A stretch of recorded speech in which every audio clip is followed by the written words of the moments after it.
Class 12 की biology की NCERT unit दूसरे का चैप्टर 6 हम लोग स्टार्ट करेंगे, जिसका नाम है मॉलिक्यूलर बेसिस ऑफ इनहेरिटेंस। पिछली क्लासेस बायोमॉलिक्यूल्स में हम लोगों ने न्यूक्लिक एसिड, डीएनए और आरएनए के बारे में पढ़ा, जो हमारे डीऑक्सी राइबो न्यूक्लिक एसिड्स हैं और राइबो न्यूक्लिक एसिड्स हैं। बस इतना जानने की जरूरत है उसमें। और आगे की क्लासेस यानी कि हमारी क्लास 12 में मॉलिक्यूलर बेसिस ऑफ इनहेरिटेंस जो चैप्टर है, उसमें हम लोग डिटेल के बारे में पढ़ेंगे कि वो कैसे बनता है, उसकी वो प्रोटीन कैसे बनाता है, और हम लोग पूरा उसके यूजेस के बारे में जानते हैं कि उसका डीएनए आरएनए हम लोग यूज कहां पर करते हैं। तो हम लोग आइए चैप्टर स्टार्ट करते हैं अपना मॉलिक्यूलर बेसिस ऑफ इनहेरिटेंस।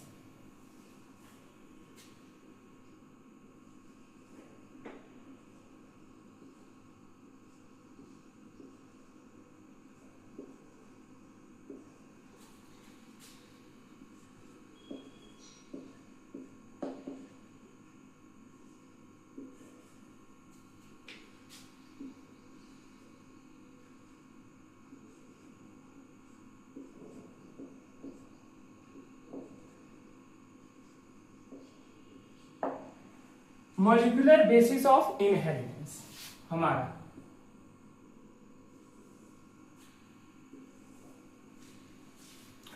तो इसमें देखा जाएगा कि हमारे देखिए हमको स्टडी करनी है डीऑक्सी राइबो न्यूक्लिक एसिड्स की और राइबो न्यूक्लिक एसिड्स की। तो वो पहले हमको ये जानना होगा वो बनते किन से हैं। तो हम लोग को बेसिक है कि डीऑक्सी राइबो न्यूक्लिक एसिड जो है हमारा छोटे छोटे यूनिट से, ऐसा बड़ा डीएनए जो हमारा होता है, लॉन्ग डीएनए होता है, वो छोटे छोटे यूनिट से बना होता है। तो उसके बारे में पहले पढ़ना बहुत जरूरी है। तो डीऑक्सी राइबो न्यूक्लिक एसिड्स है वो हमारा बनता है डीऑक्सो राइबो न्यूक्लियोटाइड्स, जो एक छोटी सी यूनिट है, उसकी एक छोटी सी यूनिट्स को हम लोग क्या बोलते हैं, डीऑक्सी राइबो न्यूक्लियोटाइड्स। तो डीएनए हमारा इससे बनता है, तो उसके बारे में स्टडी करना है। आरएनए हमारा किससे बनता है, राइबो न्यूक्लियोटाइड से, तो उसके बारे में स्टडी करनी है। तो यहाँ पर इस चैप्टर्स में हमको भी डिटेल में किसके बारे में पढ़ना है, study of structure of deoxy ribo nucleotides.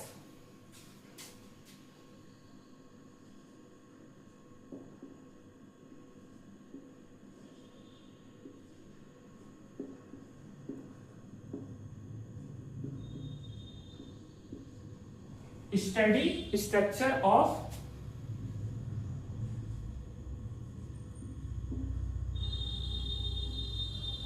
Deoxy ribo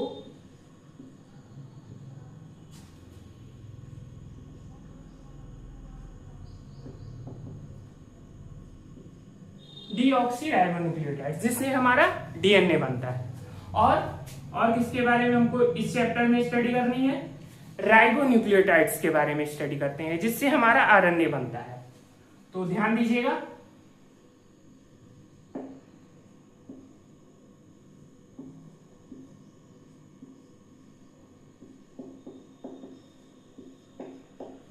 इससे हमारा आरएनए बनता है। यानी डीऑक्सी राइबो न्यूक्लियोटाइड्स की स्टडी करनी है और राइबो न्यूक्लियोटाइड्स की हमें स्टडी करनी है। अब देखा जाए तो न्यूक्लिक एसिड्स किसके पॉलीमर है, हम ये भी बोल सकते हैं न्यूक्लिक एसिड्स इन दोनों के पॉलीमर है। तो ये भी लिख सकते हैं आप, न्यूक्लिक एसिड इज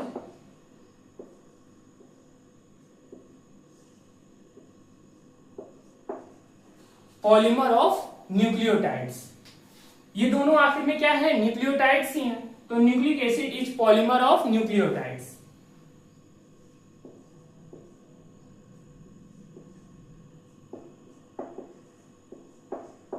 ये देखिए न्यूक्लियोटाइड्स, कौन से दो न्यूक्लियोटाइड्स, जिनसे हमारा डीएनए बन रहा है, जिनसे हमारा आरएनए बन रहा है। तो ये हमारा डीऑक्सी राइबो न्यूक्लियोटाइड्स हो गया और एक राइबो न्यूक्लियोटाइड्स हो गया, ये भी सही है। अब देखिए इसका पॉलीमराइजेशन होता है, जैसा कि हमने बोला कि कई सारे यूनिट्स मिलकर बनाते हैं, तो इसका पॉलीमराइजेशन हो गया, छोटे छोटे यूनिट्स जुड़ते जाएंगे जिससे हमारा डीएनए और आरएनए बनेगा। तो इसको भी नोट करते हैं, इसका क्या होगा, पॉलीमराइजेशन होगा। यानी हम लोग क्या बोलते हैं, पॉलीन्यूक्लियोटाइड्स। पॉलीन्यूक्लियोटाइड्स,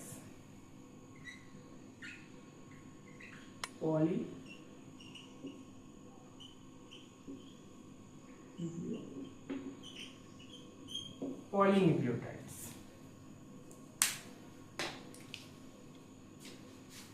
न्यूक्लिक एसिड्स को हम लोग क्या बोल सकते हैं, पॉलीन्यूक्लियोटाइड्स। यानी हमारा जो डीएनए आरएनए है वो क्या है, एक तरह का पॉलीन्यूक्लियोटाइड्स है। तो ये भी हम कह सकते हैं, जैसे कि हमारा जो न्यूक्लिक एसिड्स है वो हमारा क्या है, पॉलीन्यूक्लियोटाइड्स। और ये बना कैसे है, पॉलीमराइजेशन से, पॉलीमराइजेशन। तो आप ये भी लिख सकते हैं, पॉलीमराइजेशन।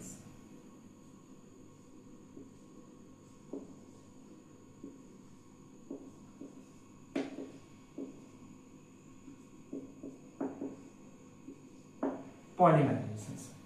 तो ये हो गया nucleotides, deoxy ribonucleotides, ribonucleotide. Nucleic acids को हम लोग पॉलीन्यूक्लियोटाइड्स बोलते हैं।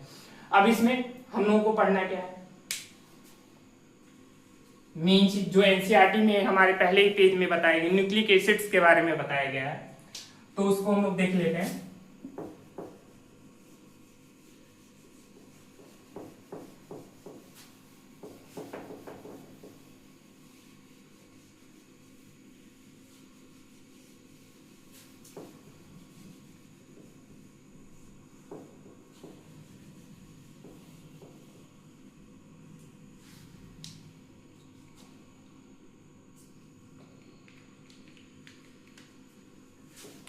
न्यूक्लिक एसिड्स,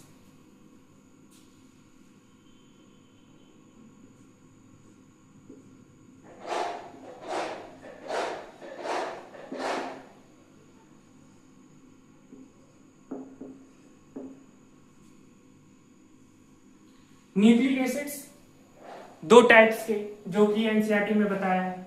कौन कौन से हमारे, एक हमारा आता है डीएनए,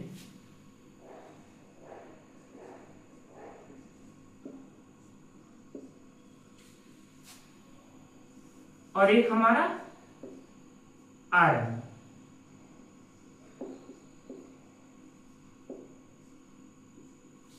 एक हमारा डीएनए और एक हमारा आरएनए। इसका फुल फॉर्म जो कि एनसीईआरटी में दिया है, अभी मैं देर देर बोल रहा हूं उस चीज को, डीऑक्सी राइबोन्यूक्लिक एसिड्स। इसका पूरा नाम क्या है, डीऑक्सी राइबोन्यूक्लिक एसिड्स। तो हम इस चीज को भी नोट कर लेते हैं, इसका नाम क्या है, डीऑक्सी राइबोन्यूक्लिक एसिड्स।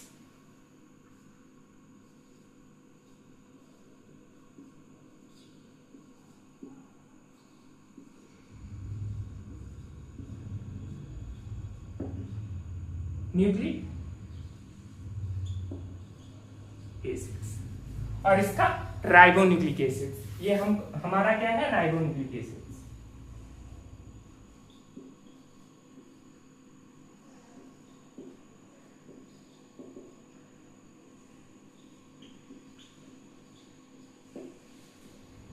देखा जाए तो मोस्ट लिविंग ऑर्गेन्स में एनसीईआरटी ऐसा लिखती है कि मोस्ट लिविंग ऑर्गेन्स में जो जेनेटिक मटेरियल क्या होता है, हमारा डीएनए होता है। तो जो जेनेटिक मटेरियल्स के रूप में प्रयोग आता है, जिससे हमारे बॉडी के सेल्स में प्रोटीन्स बनते हैं, तो वो क्या है, डीऑक्सी राइबोन्यूक्लिक एसिड्स। तो आप ये भी लिख सकते हो कि हमारा जो जेनेटिक मटेरियल है, genetic material most living organs में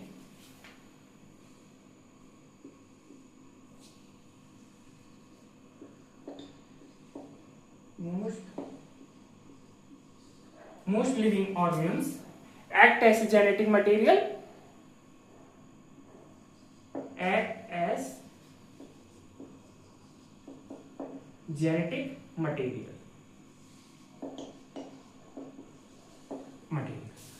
तो हमारा डीऑक्सी राइबोन्यूक्लिक एसिड्स है, मोस्ट लिविंग ऑर्गेन्स में जेनेटिक मटेरियल के रूप में काम आता है। और राइबोन्यूक्लिक एसिड्स, राइबोन्यूक्लिक एसिड जैसे कुछ हमारे आरएनए वायरसेस होते हैं, तो कुछ वायरसेस में देखा जाता है कि जेनेटिक मटेरियल में उसका प्रयोग होता है। जैसे हमारे टबैको मोजाइक वायरसेस हमारे दिए होंगे, टीएमबी वायरसेस दिए हैं। तो ये कुछ सम वायरसेस में एक्ट ऐसे जेनेटिक मटेरियल के रूप में हमारा आरएनए आता है।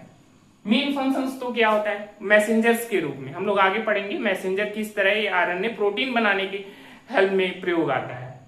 तो मैसेज को ट्रांसफर करने के रूप में इनका प्रयोग होता है कि किस तरह इंफॉर्मेशन को ट्रांसफर किया जाता है। तो राइबोन्यूक्लिक एसिड जो होता है हमारा, वो क्या है,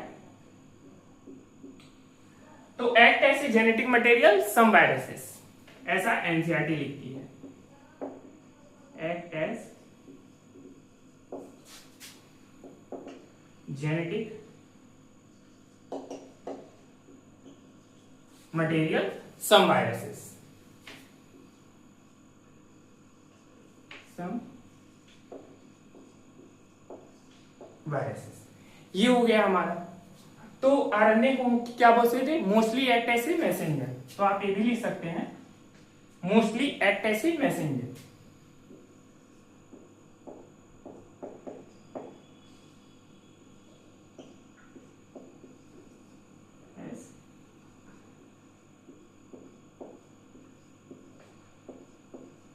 मैसेंजर, मैसेंजर्स के रूप में प्रयोग आता है। अब देखा जाए इसके जो एक्स्ट्रा फंक्शंस कौन से दिए गए हैं, एक्स्ट्रा जो हमारे फंक्शंस हैं इसमें क्या है, फंक्शंस हमारे एक्स्ट्रा दिए गए हैं कौन कौन से, जैसे क्या है,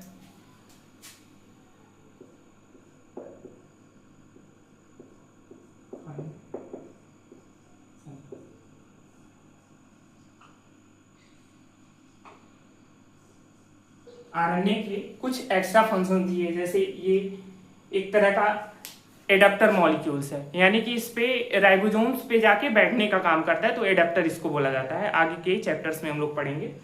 तो ये एक तरह का एडाप्टर्स मॉलिक्यूल है, तो इसको भी लिख लेते हैं, एडाप्टर्स के रूप में प्रयोग आता है हमारा, एडाप्टर्स के रूप में प्रयोग आता है। और स्ट्रक्चर्स को भी बनाने का काम करता है, बिना इसके स्ट्रक्चर्स, राइबोसोम्स का स्ट्रक्चर्स कंप्लीट ही नहीं होता। तो ऐसा भी हम लोग बोल सकते हैं, स्ट्रक्चर्स के रूप में प्रयोग आता है, स्ट्रक्चर्स। और एनसीईआरटी किस चीज को लिख रही है, कैटालिटिक मॉलिक्यूल्स के रूप में भी इसका प्रयोग आता है, यानी किसी रिएक्शंस को बढ़ाने, तेज करने में काम इसका बोला जाता है। तो इसीलिए इसको राइबोजाइम्स बोला जाता है, that is called is ribozymes.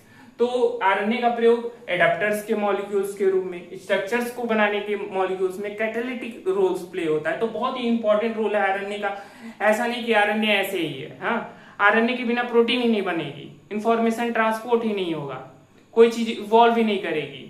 तो इस चीज में आरएनए एक्ट से, इसीलिए इसको फर्स्ट जेनेटिक मटेरियल्स के रूप में भी प्रयोग किया जाता है, कि ये पहले जेनेटिक मटेरियल्स को, तो हम लोग उसको आगे डिटेल में पढ़ेंगे। अभी के लिए क्या है, आरएनए एडाप्टर है, स्ट्रक्चर है और कैटालिटिक मॉलिक्यूल है।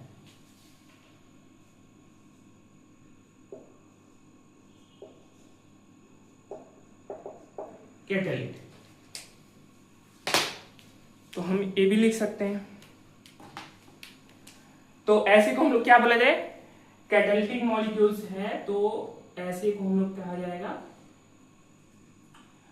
दैट इज कॉल्ड राइबोजाइम्स, जो एंजाइम्स के रूप में प्रयोग आते हैं। आरएनए एक्ट एज एंजाइम्स, तो ऐसे लिख सकते हो, RNA act as enzymes that is called ribozymes.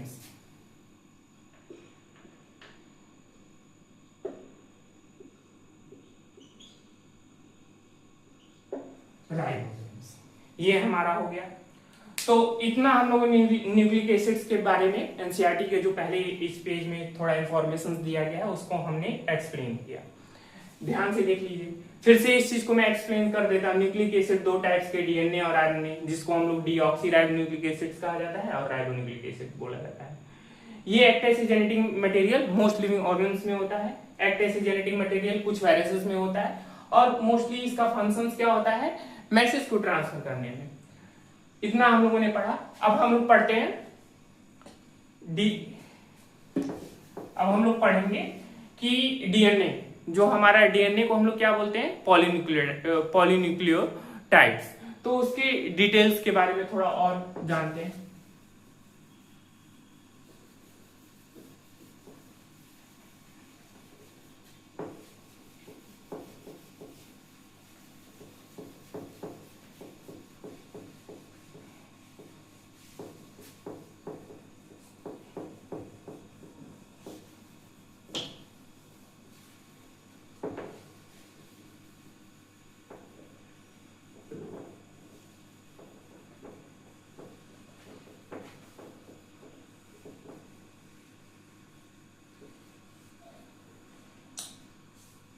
तो अभी हम लोगों ने बोला था कि डीएनए क्या है, डीएनए किससे बनता है, डीएनए हमारा बनता है डीऑक्सी राइबोन्यूक्लिक एसिड। डीएनए किसका पॉलीमर है, डीऑक्सी राइबोन्यूक्लिक एसिड। तो उस चीज को लिखते हैं जैसा कि एनसीईआरटी लिख रही है।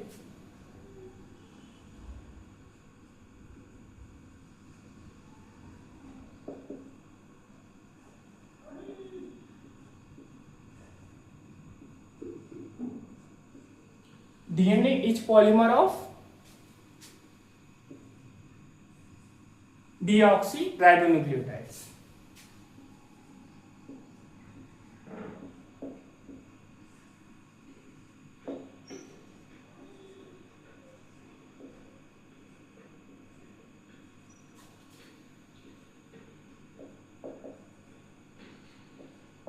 Deoxy ribonucleotides. आरएनए किसका न्यूक्लियो पॉलीमर है, राइबोन्यूक्लियोटाइड्स का।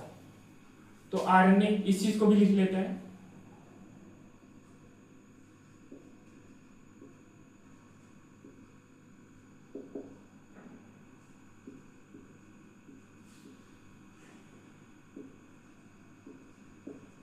RNA is polymer of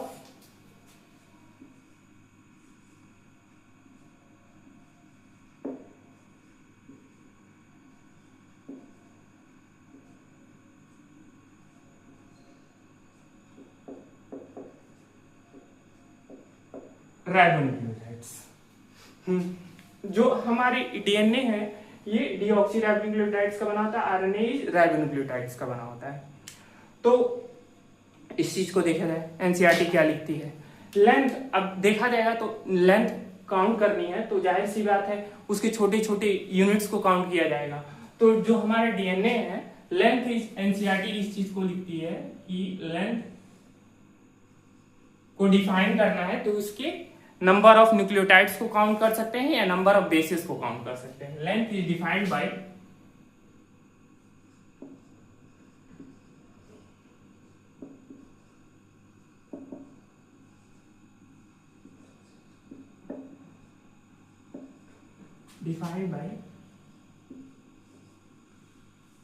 number of nucleotides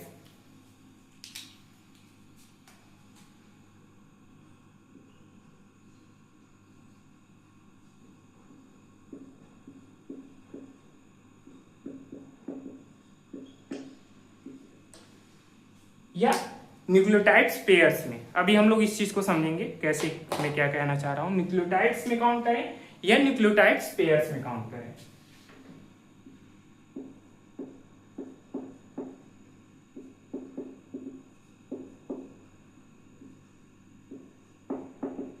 pairs में हम लोग काउंट करें या फिर बेसिस में काउंट करें या बेस पेयर्स में काउंट करें। बेसिस में काउंट करें या बेस पेयर्स में काउंट करें। तो लेंथ को हम लोग कैसे काउंट कर सकते हैं, नंबर ऑफ न्यूक्लियोटाइड या न्यूक्लियोटाइड बेसिस या बेस पेयर्स। तो अभी ये आखिर क्या है, डीऑक्सी राइबोन्यूक्लियोटाइड्स, राइबोन्यूक्लियोटाइड्स। तो एक तरह का न्यूक्लियोटाइड्स ही तो हुए, यही एनसीईआरटी लिख रही है क्या है, एक तरह का न्यूक्लियोटाइड्स है, तरह का न्यूक्लियोटाइड्स।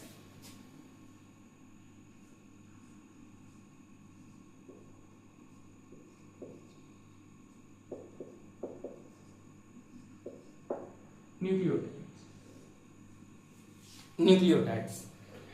अब इसमें एनसीईआरटी कुछ ऑर्गेन्स के नाम दी हुई है जिसे उसने काउंट करके बताया कि इतने बेसिस हैं, इतने बेसिस। तो उस चीज को हम लोग थोड़ा समझते हैं। न्यूक्लियोटाइड्स, जैसे कि हमारा दिया गया है एनसीईआरटी में 5174 बैक्टीरियोफेज के बारे में। 5174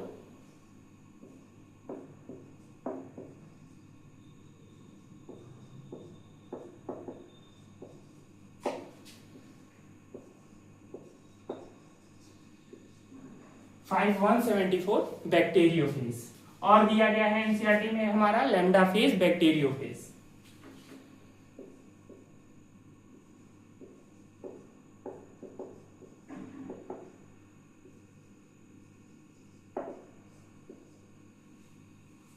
तीसरा हमारा है इस्चेरेचिया कोलाई। इस्चेरेचिया कोलाई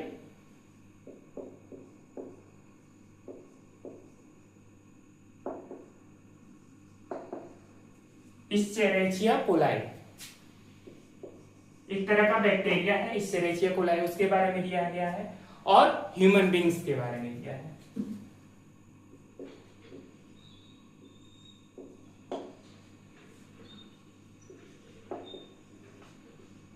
ह्यूमन बींग्स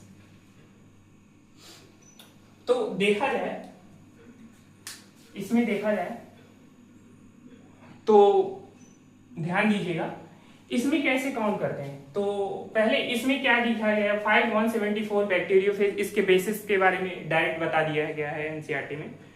तो उसके बेसिस क्या दिया गया है, 5386 न्यूक्लियोटाइड्स।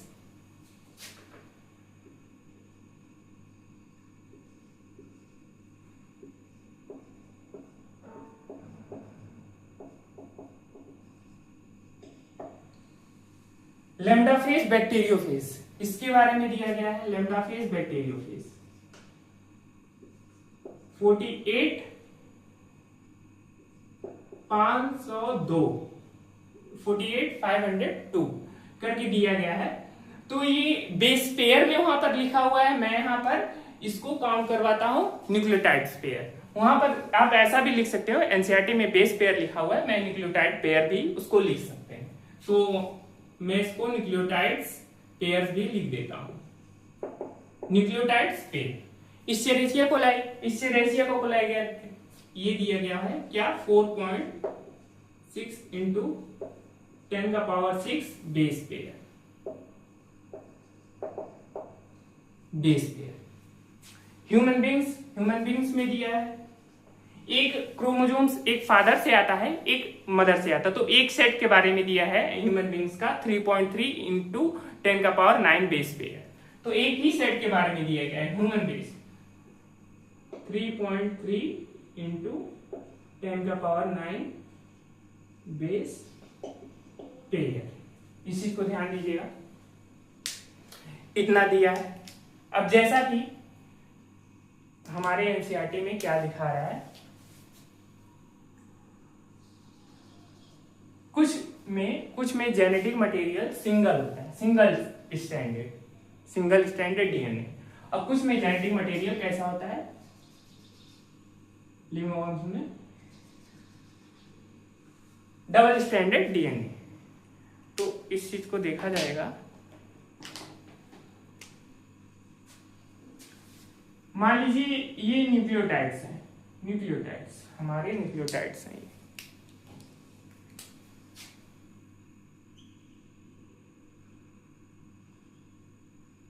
ध्यान रखिएगा, दो न्यूक्लियोटाइड्स के बीच में डिस्टेंस सेम होती है, यानी कि इसके बीच में जितनी डिस्टेंस होगी इतनी इसके बीच में भी होगी। आप 3.4 कुछ भी मान सकते हैं, एंगस्ट्रॉन या नैनोमीटर।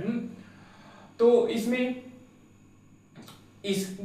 जो लेंथ, इसमें जो स्पेस होगी उसमें इतनी लेंथ होगी, यानी सेम होती है दो न्यूक्लियोटाइड्स के बीच में। हम लोग आगे पढ़ेंगे, अभी के लिए ये जानना है कि ये अगर हम लोग न्यूक्लियोटाइड्स को काउंट कर लेते हैं, उसकी छोटी छोटी यूनिट्स को काउंट कर लेते हैं, तो क्या होगा, हम लोग पूरे डीएनए की लेंथ को जान लेते हैं। वही NCERT length is defined by number of nucleotide pair. इसी को एनसीईआरटी बेस पेयर भी काउंट कर लेता है कि बेस पेयर है, बेस पेयर बेसिस में काउंट कर लें या बेस पेयर्स को काउंट कर लें, पूरी डीएनए की लेंथ हमको पता चल जाएगी। तो इतना पता चल गया है कि दो न्यूक्लियोटाइड्स के बीच में डिस्टेंस क्या होगी, सेम होगी।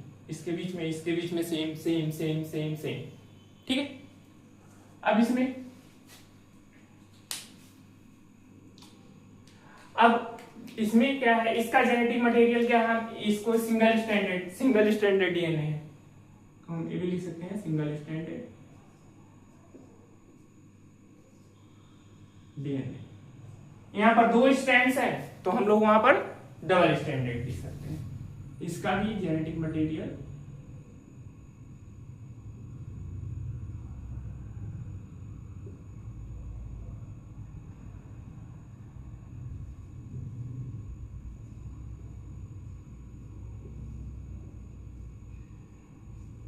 Double stranded DNA.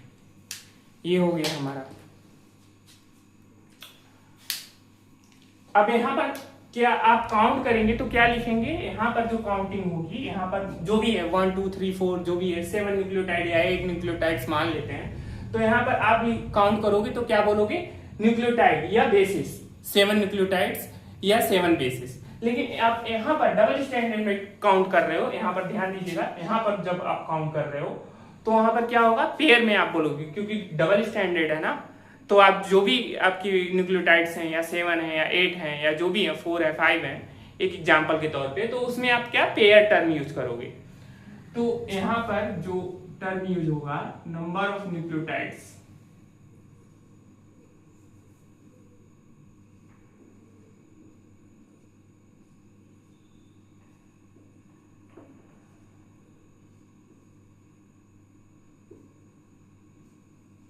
और यहां पर जो टर्म यूज होगा वो क्या होगा, हमारा न्यूक्लियोटाइड्स पेयर्स होगा।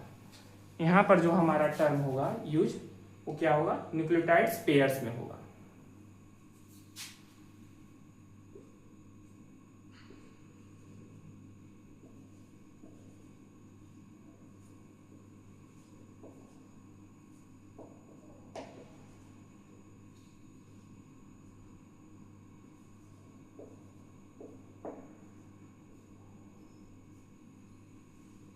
यहां पर जो हमारा टर्म यूज हो रहा है वो न्यूक्लियोटाइड्स पेयर्स में, यहां पर जो हमारा टर्म यूज होगा न्यूक्लियोटाइड्स में काउंट होगा। इसको और अच्छे से लिख देते हैं, न्यूक्लियोटाइड्स में काउंट होगा, न्यूक्लियोटाइड्स में काउंट होगा।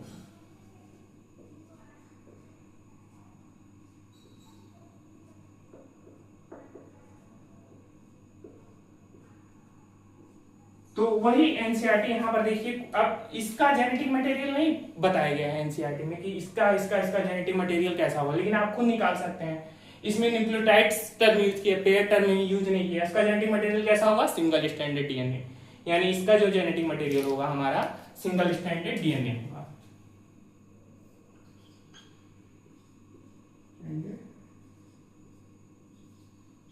डीएनए होगा, ठीक है।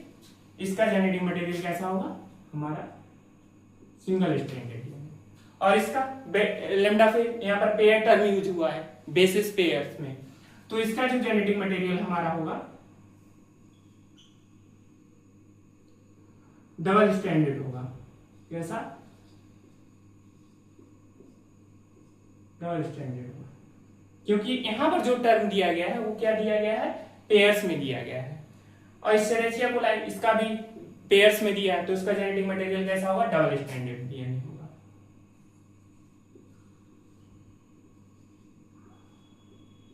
डीएनए होगा, इसका जेनेटिक मटेरियल कैसा होगा, डबल स्ट्रैंडेड डीएनए।